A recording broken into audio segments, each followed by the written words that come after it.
اللهم صل على محمد وعلى آل محمد كما صليت على إبراهيم وعلى آل إبراهيم إنك حميد مجيد.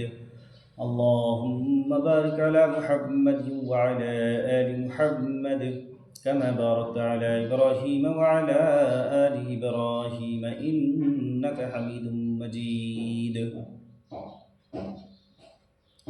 بھائیو، دوستو اور میرے عزیز ساتھیو، آج کی حدیث ہے غزوہ موتا. غزوہ موتا میں جب صحابہ کرام رضی اللہ تعالیٰ عنہم مجمعین جانے لگے، لوگوں نے ان جانے والوں کو خیر و سلامتی کے ساتھ واپسی کی دعائیں دینی شروع کی. اس پر حضرت عبداللہ ابن رواحہ رضی اللہ تعالیٰ عنہ اس وقت 3 شعر پڑھے، جن کا ترجمہ اور مطلب یہ ہے کہ میں تو یہ چاہتا ہوں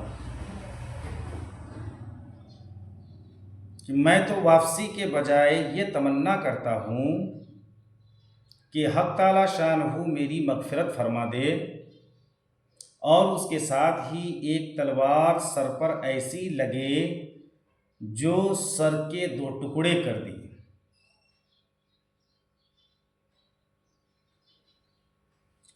یا کوئی برچھا ایسا مجھ میں گھسے جو اتڑیوں کو اور جگر کو چیرتا چلا جائے. جب میدان جنگ پر حضرات پہنچے تو ان حضرات کی جمعیت 3000 کی تھی.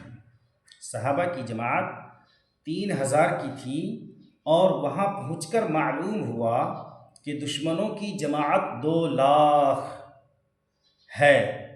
اس بنا پر صحابہ رضی اللہ تعالی عنہ مجمعین میں یہ مشورہ ہوا کہ اول حضور اقدس صلی اللہ علیہ وسلم کو اس حالت کی اطلاع دی جائے. اس کے بعد بھی اگر حضور صلی اللہ علیہ وسلم کا ارشاد ہو تو لڑائی شروع کی جائے. جب عبداللہ ابن رواحہ رضی اللہ تعالی عنہ کو معلوم ہوا کہ یہ مشورہ ہو رہا ہے تو وہ آئے اور کہنے لگے، تم لوگ بھی عجیب ہو، جس چیز کی تمنا میں نکلے تھے اس کے بارے میں مشورہ کر رہے ہو. تم تو محض شہادت کی طلب میں نکلے ہو. ہم نے کبھی بھی سامان اور قوت اور تعداد کے بھروسہ پر جنگ نہیں کی. ہم نے ہمیشہ صرف مذہب اسلام کی قوت پر جنگ کی ہے. اٹھو اور میدان میں چلو. 2 حال سے خالی نہیں، یا غلبہ یا فتح یا شہادت، اور ہمارے لیے دونوں چیزیں اعجاز کی ہیں. یہ بات سن کر سب کے سب جنگ کے لیے تیار ہو گئے، اور جنگ شروع ہو گئی. حضور اقدس صلی اللہ علیہ وسلم نے روانگی کے وقت حضرت زید بن حارثہ کو امیر مقرر فرمایا، اور ارشاد فرمایا تھا کہ اگر یہ شہید ہو جائیں تو حضرت جعفر بن ابی طالب رضی اللہ تعالی عنہ امیر ہوں گے. وہ بھی شہید ہو جائیں تو عبداللہ ابن رواحہ رضی اللہ تعالی امیر ہوں گے، اور وہ بھی شہید ہو جائیں تو اس وقت مسلمان مشورہ سے جس کو چاہیں امیر بنا لیں. چنانچہ میدان میں جب حضرت زید رضی اللہ تعالی عنہ اور ان کے بعد حضرت جعفر رضی اللہ تعالی عنہ شہید ہو گئے تو لوگوں نے حضرت عبداللہ ابن رواحہ رضی اللہ تعالی عنہ کو آواز دی. یہ لشکر کے کنارے پر تھے، گوشت کا ایک ٹکڑا ان کے ہاتھ میں تھا. 3 دن سے کچھ کھائے نہیں تھے، چکھے نہیں تھے، اور نہ چکھنے کی نوبت آئی تھی. کسی نے آ کر کہا کہ حضرت جعفر رضی اللہ تعالی عنہ شہید ہو گئے. حضرت عبداللہ ابن رواحہ رضی اللہ تعالی عنہ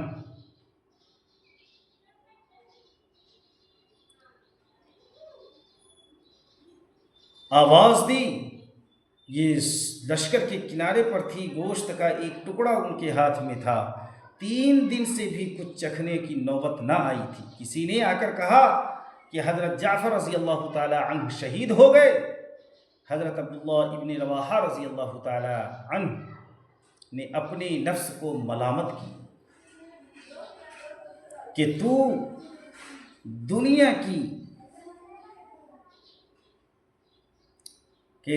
دنیا ہی میں مشغول ہو رہا ہے، کھانے میں لگ گیا.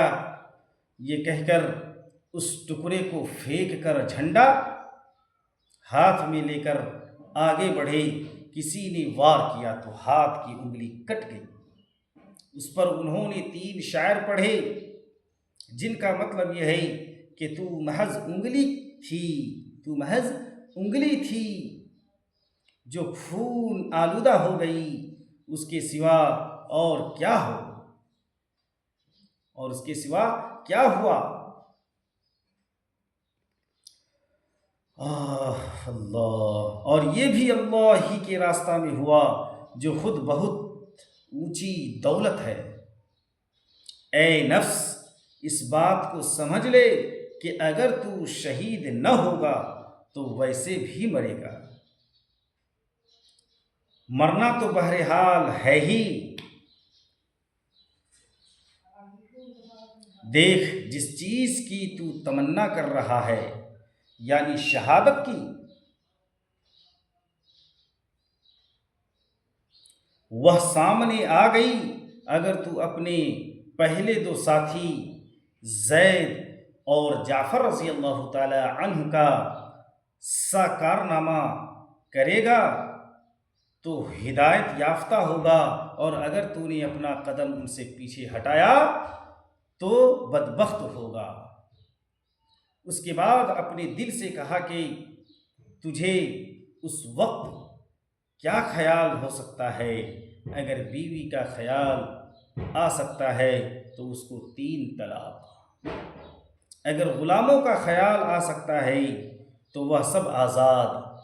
اگر باغ یا یاد آ سکتا ہے تو وہ اللہ کے راستے میں صدقہ ہے. اے نفس، کیا تو جنت کو پسند نہیں کرتا؟ خدا کی قسم، تو اس کی طرف چل کر رہے گا. خوشی سے چل یا زبردستی چل. تو نے بہت زمانہ اطمینان کا گزار لیا ہے، اب کیا سوچتا ہے؟ اپنی حقیقت کو تو سوچ. تو نطفہ کا ایک قطرہ تھا.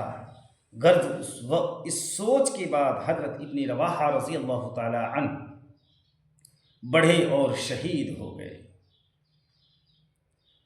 اللہ، یہ کمال بہادر تھا.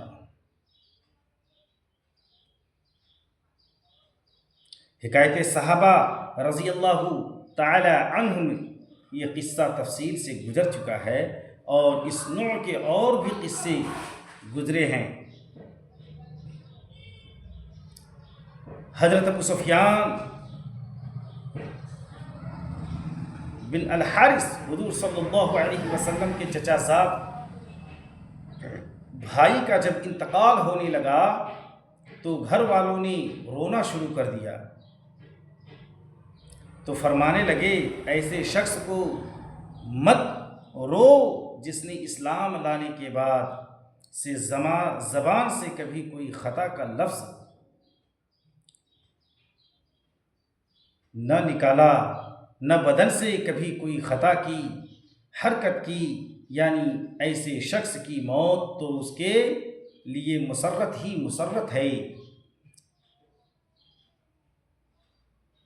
صنابحی رحمۃ اللہ علیہ کہتے ہیں کہ جب حضرت ابو عبیدہ رضی اللہ تعالی عنہ کا وصال ہونے لگا تو میں پاس تھا، مجھے رونا آ گیا. فرمانے لگے، تو کیوں روتا ہے؟ خدا کی قسم، اگر قیامت میں گواہی طلب کی گئی تو میں تیرے لیے بہتر گواہی دوں گا اور مجھے سفارش کی اجازت ملی تو تیرے لیے سفارش کروں گا، اور جہاں تک مجھے قدرت ہوگی تجھے نفع پہنچاؤں گا۔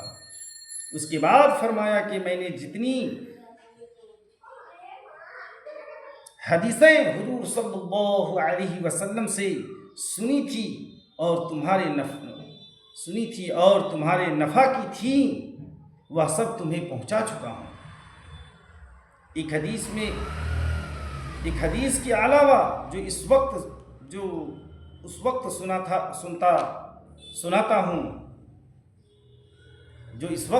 سناتا ہوں جب کہ میں اس جہان سے جا رہا ہوں۔ میں نے حضور صلی اللہ علیہ وسلم سے سنا کہ جو شخص لا الہ الا اللہ محمد الرسول اللہ کی گواہی دے اس پر جہنم کی آگ حرام ہے۔ حضرت ابو بکر رضی اللہ تعالی عنہ کا جب انتقال ہونے لگا تو ان کی صاحبزادی رونے لگی۔ فرمایا بیٹی رو نہیں۔ بیٹی نے کہا اگر آپ کے انتقال پر بھی رونا نہ آئے تو کس کے انتقال پر آئے گا؟ فرمایا کہ اس وقت مجھے اپنی جان کے نکلنے سے زیادہ محبوب کسی جان کا نکلنا بھی نہیں ہے، حتیٰ کہ اس مکھی کی جان نکلنا بھی اپنی جان نکلنے سے زیادہ محبوب نہیں۔ تو جب موت مجھے اتنی محبوب ہو رہی ہے اس پر تو روتی ہے؟ اس کے بعد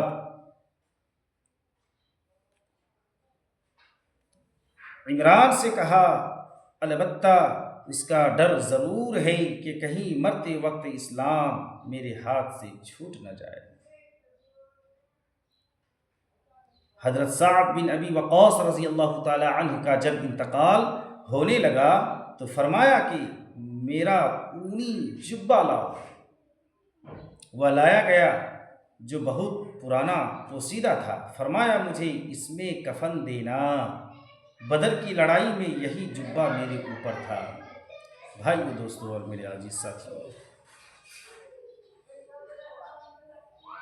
صحابہ رضی اللہ تعالیٰ عنہم اجمعین نے بڑے بڑے کارنامے کیے، اللہ کی رضا کے لیے اپنی جان دے دی۔ آج آپ سے ہم سے یہی کہا جاتا ہے کہ اللہ کے راستے میں نکلو، اپنا جان اور مال اور وقت کو لے کر، پھر واپسی ممکن ہوتا ہے۔ 4 مہینے چلے کے لیے نکالے جاتے ہیں کہ 4 مہینے چلے فارغ ہو کر کے نکل جاؤ، اپنی نماز کو صحیح کر لو، قرآن صحیح کر لو، سورہ کو سیکھ لو، نماز درست کر لو۔ اسی لیے تو ہمیں اور آپ کو اللہ کے راستے میں نکالا جاتا ہے۔ پھر وہاں سے وقت پورا ہونے کے بعد واپسی ممکن ہوتی ہے۔ صحابہ رضی اللہ تعالیٰ عنہم اجمعین کی واپسی ممکن نہیں تھی، وہ شہادت کو لے کر چلتے تھے۔ اس لیے بھائیو دوستو اور میرے عزیز ساتھیو، اللہ تبارک و تعالیٰ سے دعا کریں کہ اللہ تبارک و تعالیٰ صحابہ جیسی ہمت آج ہم مسلمانوں کے اندر بھی پیدا کریں، اور اللہ سے دعا ہے کہ اللہ تبارک و تعالیٰ ان حدیثوں پر عمل کرنے کی توفیق عطا فرمائے۔ ساتھ ہی بھائی دوستو اور میرے عزیز ساتھیوں، ہمارے پیج کو جو شیئر کیجیے زیادہ سے زیادہ، اور لائک بھی کیجیے اور سبسکرائب بھی کیجیے، کومنٹ کر کے بتائیے کہ یہ حدیث آپ کو کیسی لگی۔ السلام علیکم ورحمۃ اللہ وبرکاتہ۔